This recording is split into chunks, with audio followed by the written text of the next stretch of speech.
She was 4 years old. Her little body was quivering in the water near the shore. It wasn't because she was cold, because the water was actually warm. She was about to do something she had never done before. She didn't even know if she wanted to do it. She did, and she didn't. She lay back in my arms with her little life jacket, her little Snoopy skis on her feet, tips of them out of the water. Her legs were pulled up tight to her chest, and the rope was in her hands. She was ready to try skiing. The other end of the rope was the boat and her mother at the wheel. She knew her brother had learned to ski at age 4, so she probably expected it in some ways, but little tears of fear were forming in her eyes. I held her gently, lovingly in position. She was ready. I yelled, "Hit it." The engine engaged, the rope tightened. She started up, and as soon as she started up, she let go. She hadn't fallen. She had simply let go. She repeated this about a dozen times. Finally, in her little voice, she said, "Daddy, how many times do I have to do this?" I could see in her little mind that she had been counting. She didn't want to disappoint me, but she thought if I just did this enough times, that'd be enough and be okay. Well, I didn't let her off that easy. And so I told her, I said, "Crystal, if you hold on and actually fall, then we can quit. But if you just keep letting go, we'll be out here all day." How many times do we put something that's in front of us and we let go of the rope because we think we can't do it or because of fear? We all face daunting tasks in our lives at different points, from the time we're young till the time we die. And we don't think we can handle it. Do we simply let go of the rope? Or do we have the faith that the one who's guiding us knows what we're doing, what we can and what we can't do in our lives? Crystal didn't trust herself. She probably didn't trust me. Probably. But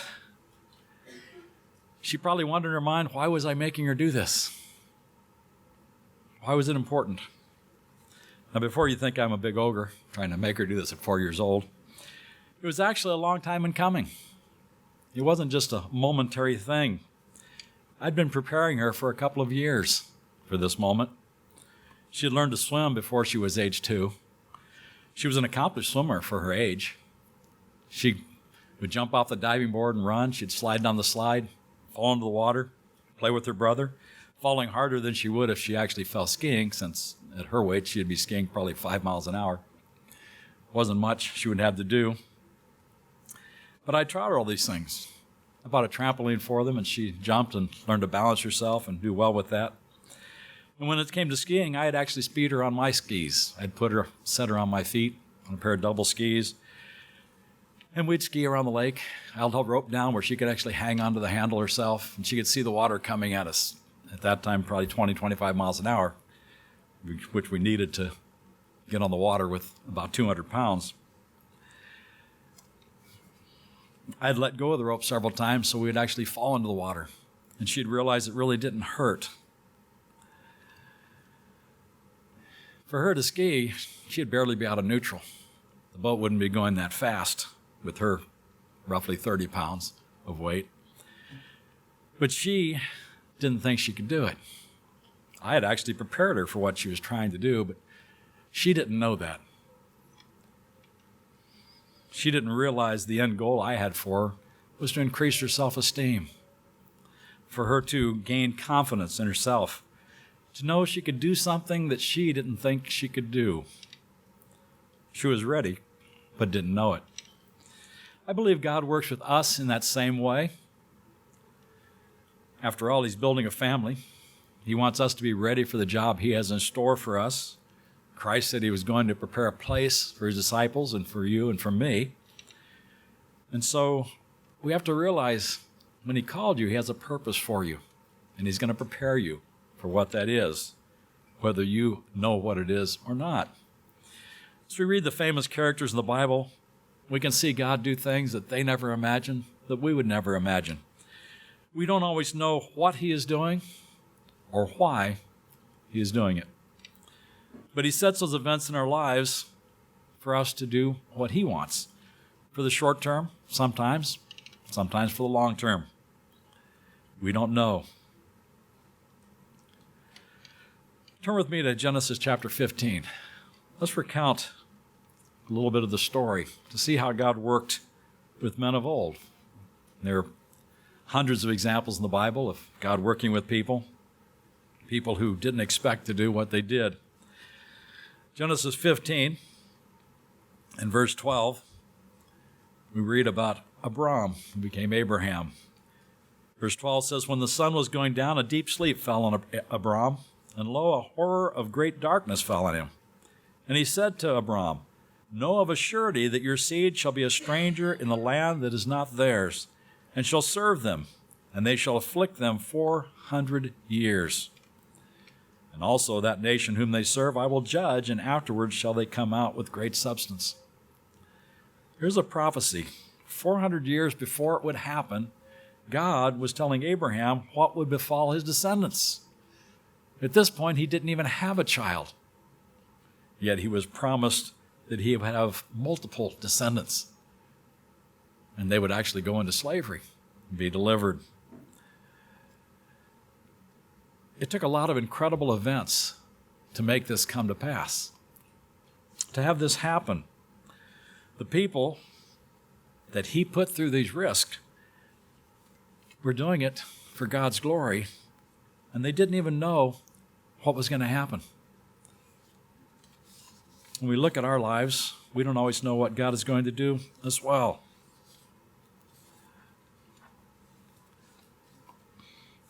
Those involved at the time would only have a glimpse of what was to come without knowing who, the what, the where. You knew the when, 400 years. God doesn't always explain everything in detail. He lets us play a part of it to prepare us, to set our mindset, to learn to trust him as we go through our lives. So Abraham and Sarah, who waited decades to have a child, were told that their descendants would be slaves. In their mind, starting with one child, how could they see this happening? How could there be that many in 400 years? How would they become slaves given that Abraham was wealthy? God had blessed him. We all face daunting tasks in our lives from time to time. Are they random, or are they planned for a purpose? How do we handle these things as they come up in our lives? Abraham had promises that would be unfulfilled for decades. He and Sarah were going to have massive descendants, yet God chose to give him that one child. Now, he tried to fulfill that himself through Hagar, and we all know when we try to fulfill God's will ourselves, it usually screws things up. And so he had Ishmael. To this day, there's still disagreements and problems with what that caused when we do things ourselves. We hear, or we think we hear, what God wants of us, and we decide how we're going to do it. But that's not generally how God works.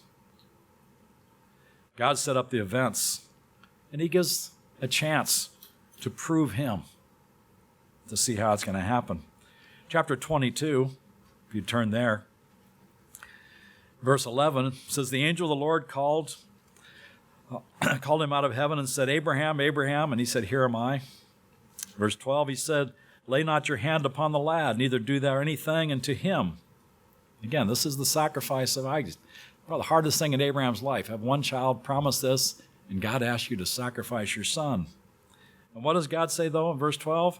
For now I know that you, if you're God, that you have not withheld your son, your only son, from me. Now I know. Abraham was an old man. He had done so many things already over the last 40 years, waiting for those promises and seeing what's happening. Can God say that of you As he puts you through these things, he's wanting to see where you are. Can he say, now I know of you? God sets up those events, and he provided a sacrifice. He still let Abraham honor God, but not with Isaac, with the ram caught in the thicket.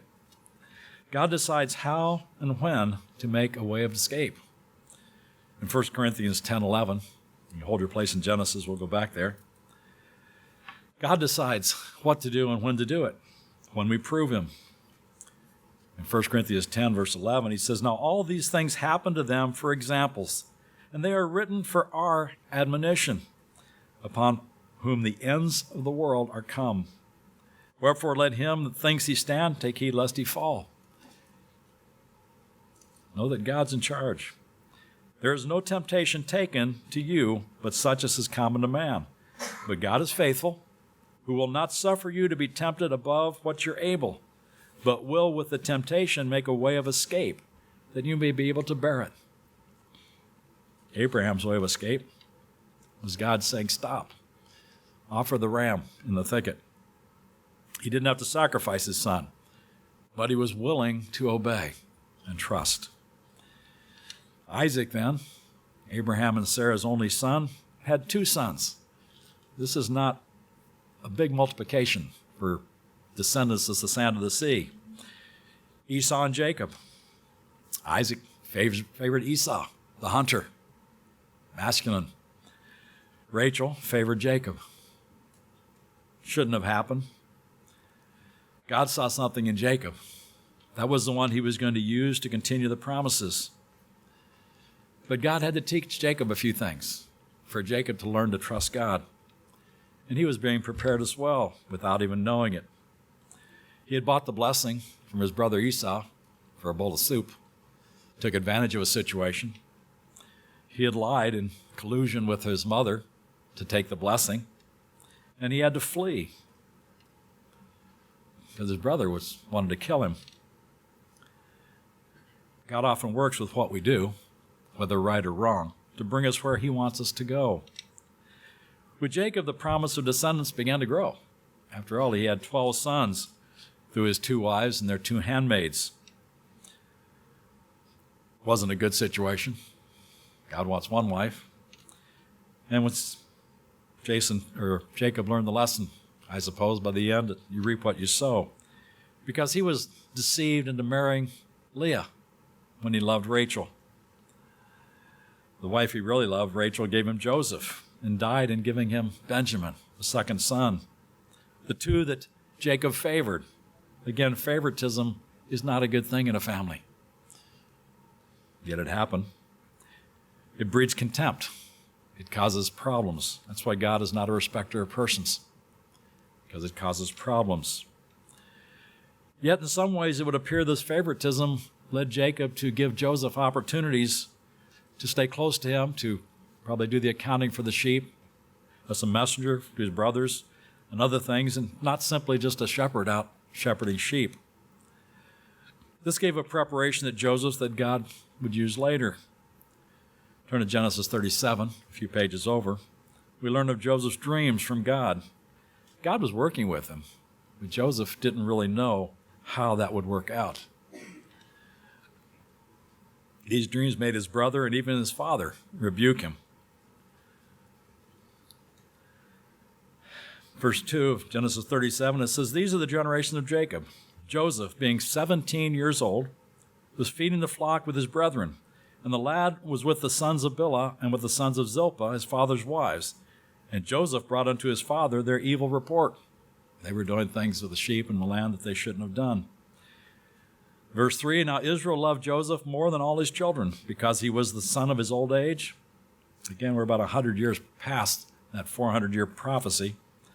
And he made him a coat of many colors, the famous thing we read about. Verse 4 of Genesis 37, when his brethren saw their father loved him more than all his brethren, they hated him and could not speak peaceably to him. A difficult situation in the family. And Joseph dreamed a dream, verse 5, and told it to his brother, and they hated him for it. He said to them, hear I pray the dream.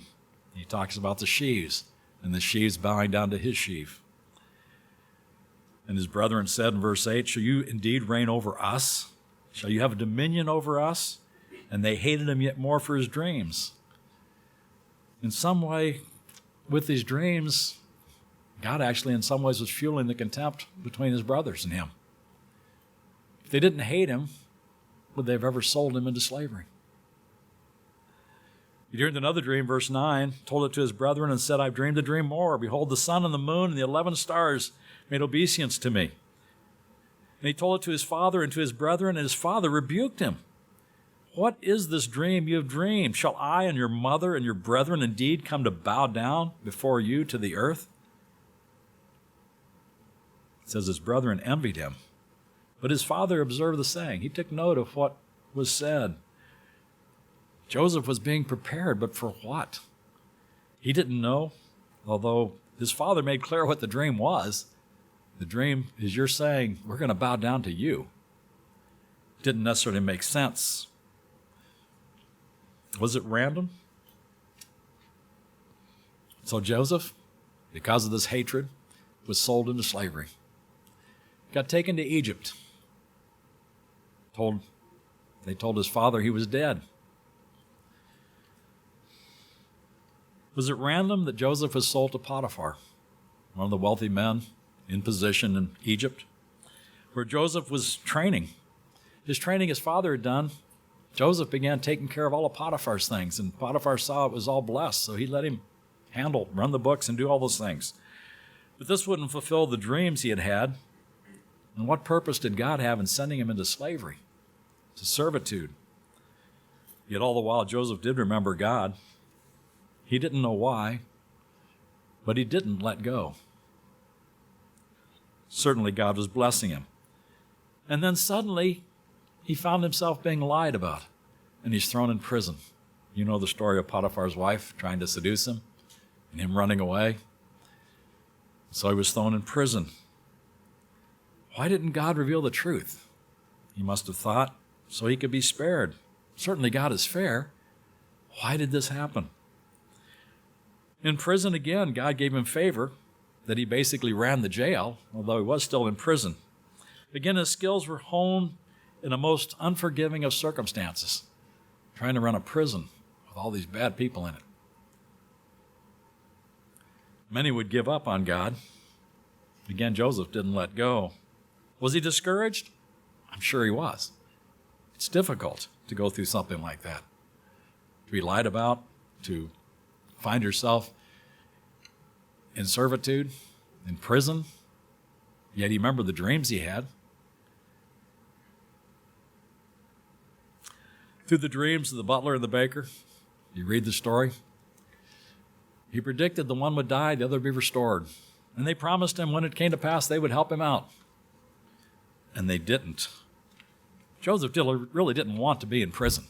Even though he was kind of running it and had some privileges there, that's not where he wanted to be. And again, they didn't fulfill the promise they had made to him. It was bearable for him, but it wasn't fun.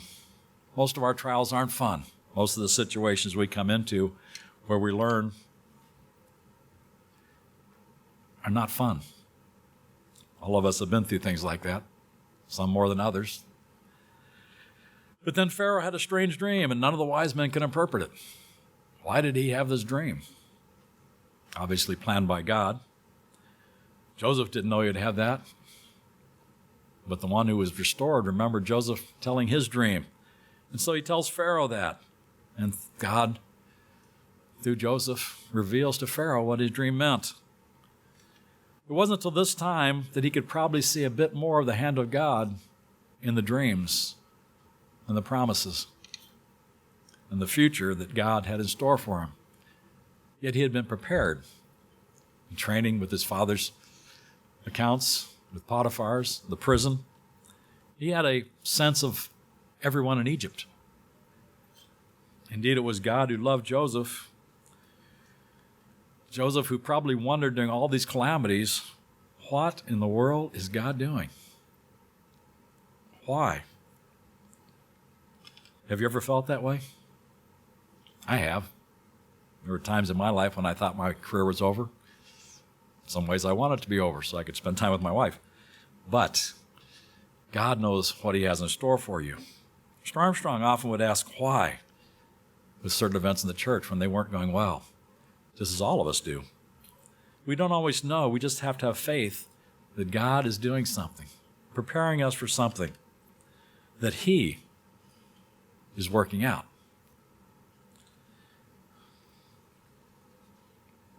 Turn to Genesis 50. It wasn't until God brought the famine on the earth that the dreams of Joseph will begin to come true. Verse 18, this is after they've come down and gotten grain and gone back, and Joseph put their money in the bag, and then they were going to be accused of stealing, and they were set up by Joseph in a sense. Verse 18, the dream comes true. And his brethren also went and fell down before his face, and they said, Behold, we are your servants. Verse 19, Joseph said to them, Fear not, for am I in the place of God? They were afraid. They thought he was going to kill them. They knew he wouldn't like what they did to him. They never expected this. Even later on, we see they thought he was just keeping him alive till his father died, and then he was going to kill him then. They did fear, even though he said, Fear not. Our own foibles and our own paranoia often plague us. But he knew that wasn't what it was for. The next verse I probably read and said to myself more than anything other verse in the Bible. When he says in verse 20, But as for you, you thought evil against me, but God meant it for good, to bring to pass, as it is this day, to save much people alive. Some things that happen bad are to help others. Maybe it's just to be able to have empathy and relate to a story. But what about the slavery and the 400 years prophecy that Abraham had? Verse 21, Genesis 50 says, Therefore fear you not, I will nourish you, your little ones. And he comforted them and spoke kindly to them. We know that Pharaoh gave them the land of Goshen, the richest part of the delta, to take care of their sheep and stuff. The people of Israel had to feel good at this point. They were given the best land. Their brother was in control, all the commerce of Egypt. Life was good, very good. Yet the prophecy in Genesis 15:13, made now about 200 years before, how could it happen? With Joseph, with the wealth, but then came the slavery. They multiplied, as God had said, had promised Abraham. They become so numerous that the Egyptians were scared. The new Pharaoh arose that didn't know Joseph. So those that were once favored are now cursed. The prophecy was coming to pass. The wealthiest and most powerful nation in the world would dominate their lives, even to the point of killing their babies. And they lived in servitude. How would they be delivered from all of this? Again, God was in charge as always, without giving anyone the details. But he was doing and preparing for what was to come. God speaks of knowing us from the womb. In Isaiah, he says that. In Isaiah 49, he says it twice to Isaiah, where it says, The Lord has called me from the womb, from the bowels of my mother. And he called me from the womb to be his servant. Jeremiah 1, verse 4, Jeremiah says the same thing. God says to him, Before I formed you in the belly, I knew you. Before you came forth out of the womb, I sanctified you. I ordained you to be a prophet to the nations.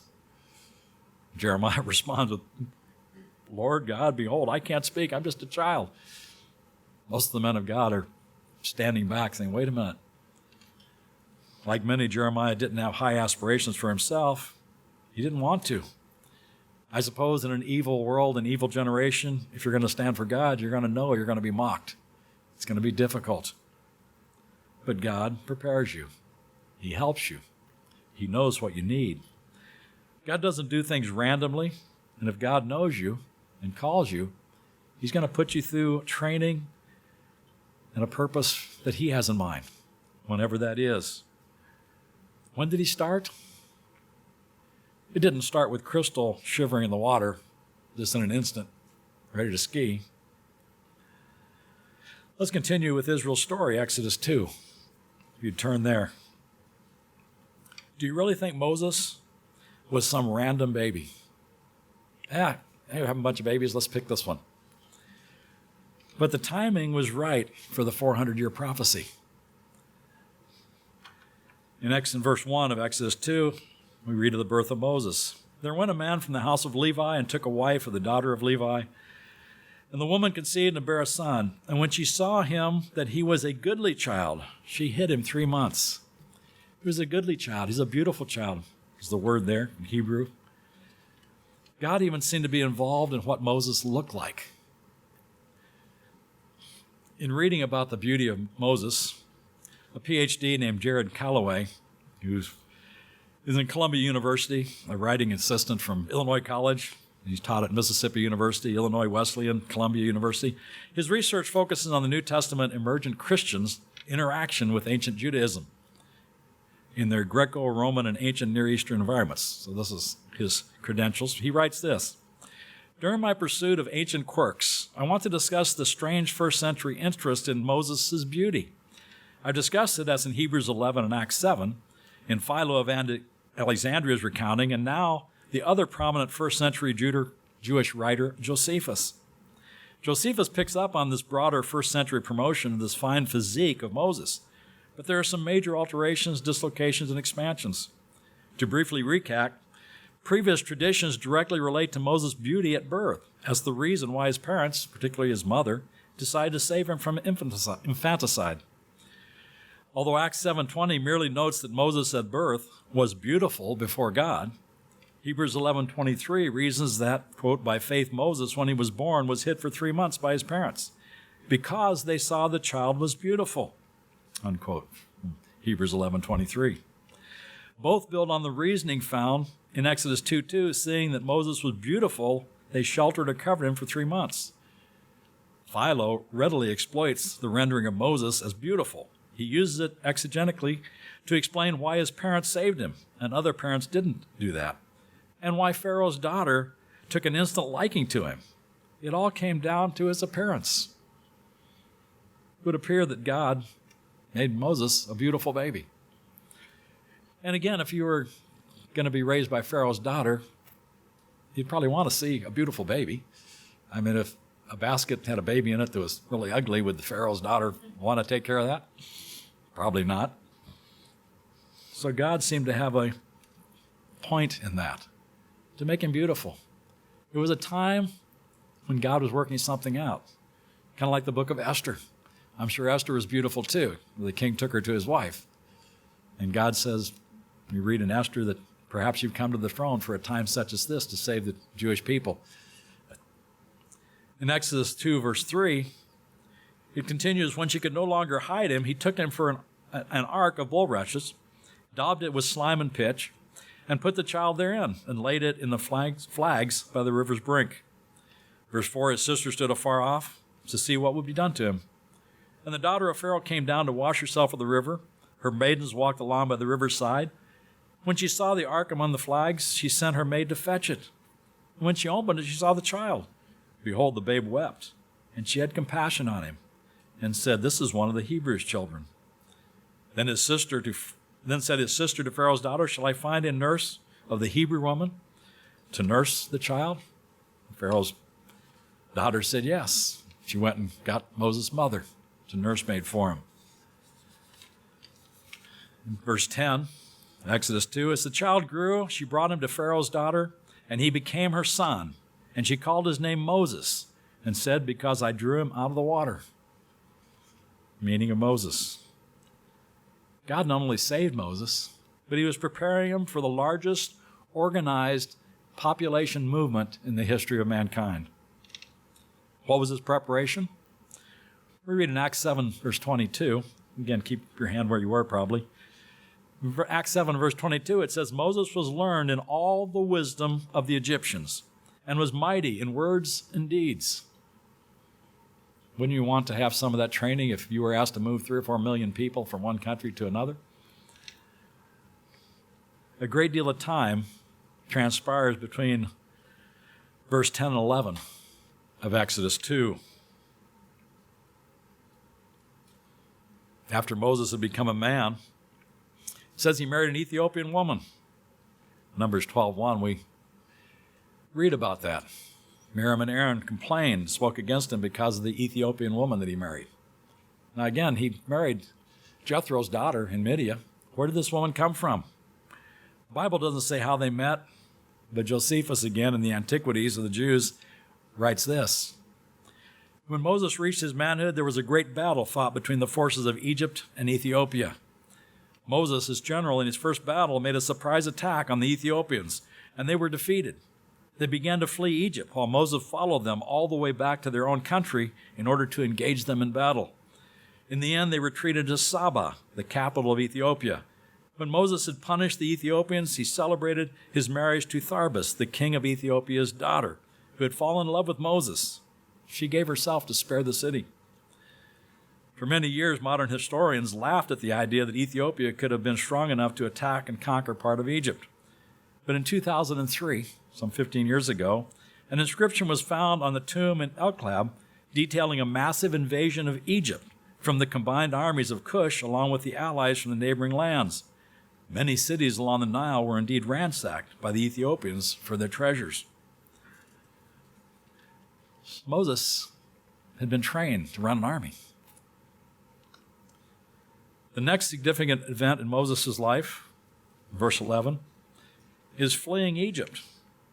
In Acts 7, we know that Moses was 40 years old when he fled Egypt. He saw the oppression of Israel and killed the Egyptian, and he had to flee because of it. He probably thought any role that he had in government was going to be over. In Exodus 2:11, it came to pass when Moses was grown, he went out to his brethren, looked at their burdens, spied an Egyptian smiting a Hebrew. He looked this way and that. When he saw there was no man, he slew the Egyptian and hid him in the sand. Went out on the second day, behold, 2 men of the Hebrews were fighting together, and he said to them that did the wrong, why are you hitting your fellow? Verse 14, he said, who made you a prince over us to judge us? Do you intend to kill me as you killed the Egyptian? Did God have someone saying that? Because it says Moses looked around and saw there was no man, but yet someone saw it. And he said, surely this thing is known. Moses was afraid. What moved him to do this? Why didn't he see the men who saw him? Verse 15, when Pharaoh heard this thing, he sought to slay Moses. But Moses fled from the face of Pharaoh and dwelt in the land of Midian. And he sat down by a well. Over the next 40 years, Moses learned humility as a shepherd and learned about God. He was being trained from his birth. He just didn't know it. Hebrews 11, verses 24 through 27, we read about Moses there as well.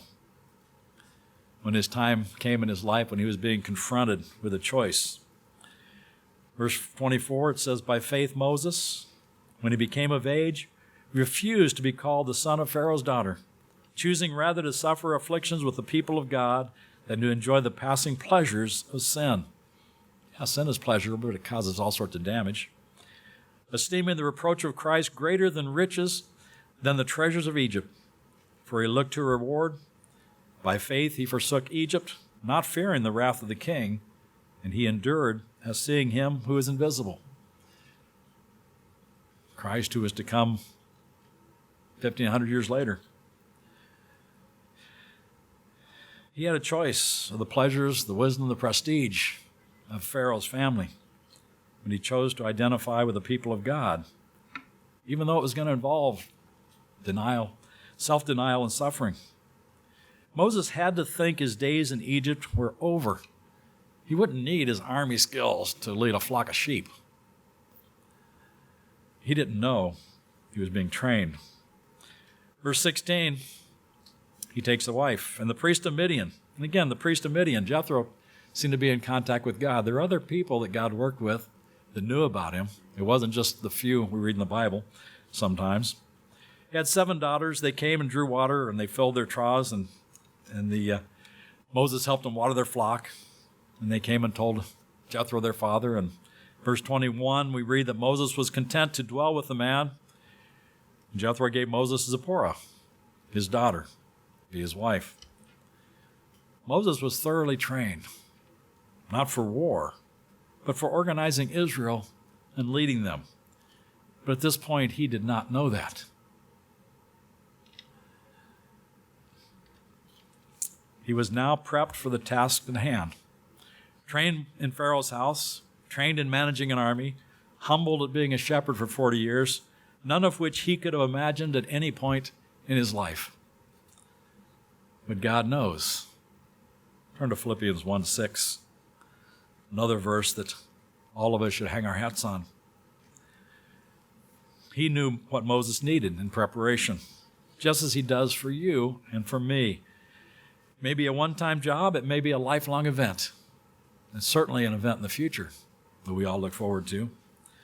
Verse 6 of Philippians 1, being confident of this very thing, he which has begun a good work in you will perform it until the day of Jesus Christ. You started a journey that God is going to help you with. When did the work in you begin? I had prepped Crystal, teaching her to swim, standing on my skis, letting go, falling, the trampoline, and now holding her in the water to finish the event. As I said to her, don't let go. And she didn't. I yelled, hit it, to Michelle. The engine roared and Crystal quickly lifted out of the water and began to ski, and skied all the way around the lake without falling.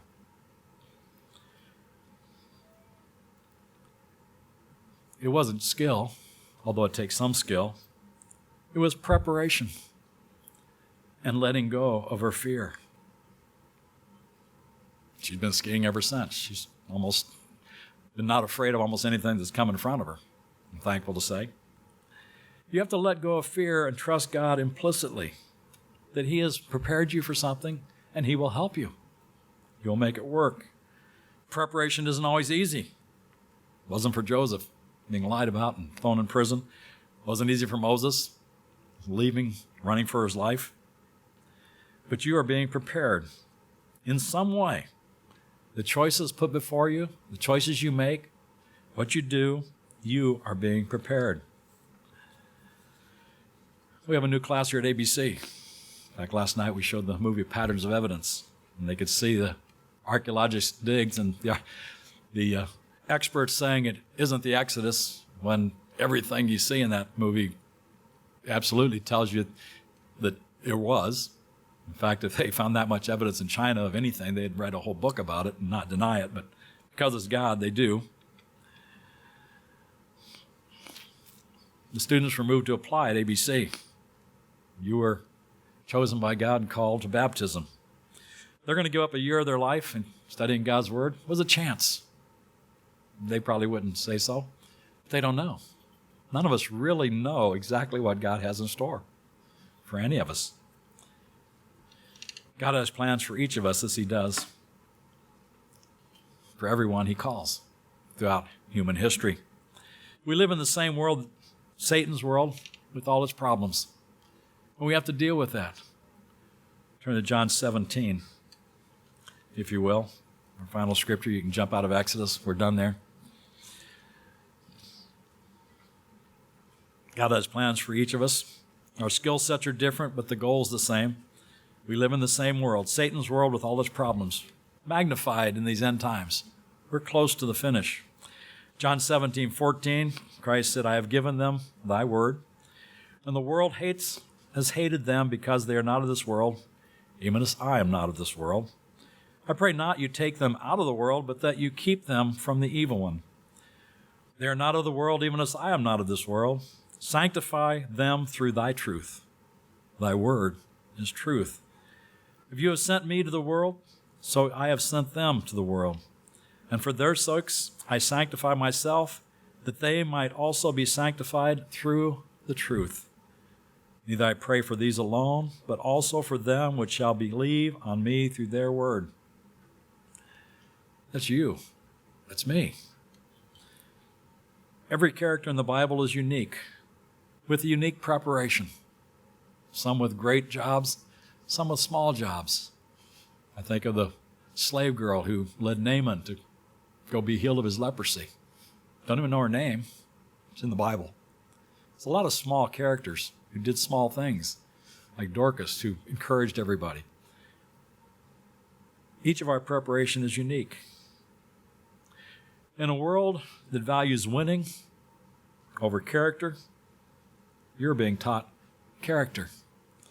In a world that values outer beauty over inner beauty, you are growing in inner beauty. In a world that values accumulating wealth over giving and service to others, you are learning service. This world's values are about to end. We're close to that time when Christ returns. And God has called you for a place in that new world order. It's around the corner. What is important now? Character. Character, character. Real estate, it's always location, location, location. But for us, it's character, character, character. We don't always succeed every time, but God works it out. Hopefully, as you get older, you'll have more success in following and being like Christ, which is what we're told to do, to be like Him. And God has prepped you in ways you don't even know. I ended up flying on an airplane and witnessing all sorts of things simply because I learned to cook as a freshman in college. And I only did that because I didn't have to study, because I had already gone through all the classes in imperial schools. I didn't do it because I was going to be on an airplane meeting kings and queens later on. I did it because I wanted to eat better. Was it my choice? I suppose you could say that in some ways. But we're prepared in different ways. And like others in the Bible, I had my highs and lows as well. Because there are always people around who want position and power, and if you stand in their way, you'll get things thrown at you. A lot of us have learned those things along the way. One of the reasons I also did what I did was I decided I wanted to meet all the people at college. I cared about grades when I was in high school. When I went to college, I cared about grades, but actually an event happened my first semester which told me I shouldn't really care about grades so much. Well, knowledge is important, but they actually gave a test in Bible class, and it was a take-home test. Most of the students took about 8 or 10 hours to take it. I wasn't going to spend that much time, so I sat down with my Bible. I think I opened it once, but I took the whole test in about an hour and 15 minutes. I ended up having one of the highest grades in the class because I'd already had this all. But sadly enough, one of my friends who did very poorly on the test, who spent a lot of time, went in and talked to the teacher to try to keep from getting an F. And he said, "I'm not like Aaron. Aaron didn't even open the Bible. He took the whole thing in an hour." And so I got a C on that test because I didn't put enough time into it, which irritated me since I think it was the second highest grade in the class. I didn't think that's how you graded. So at that point, I thought, I'm not going to worry about this. So, like I said, I cooked in the evenings, and I met all the other students. I dated, went out with all the girls and the guy, and enjoyed college, not doing a lot of things wrong, but just enjoying meeting people and getting to know them. I dated all the secretaries of all the administration because I figured if I ever got called in, I'd need a friend. So I had some human wisdom, I suppose. But it was interesting to know that God was probably preparing me for other things, short-term things I had to do. You never know where you're going to end up. And I didn't ask for any of the jobs I ever had. One of the things I've found in my career was I was always told to do something, and several times I tried to turn it down and wasn't allowed to. But that's how it happens. Hopefully when I finish my life and when you finish your life, God can say, "Now I know. Now I know." It often means doing what is hard over what is easy. It means choosing right over wrong. It means choosing truth over the lies of human reason. It means faith and trust that you are being prepared for something bigger than you know. Moses didn't know he was being prepared for a 400-year-old prophecy that would be fulfilled through him leading Israel out of Egypt. It wasn't until he saw the burning bush And God told him, you're the man to go do this. And Moses saying, I don't want to. I can't speak. I can't do it.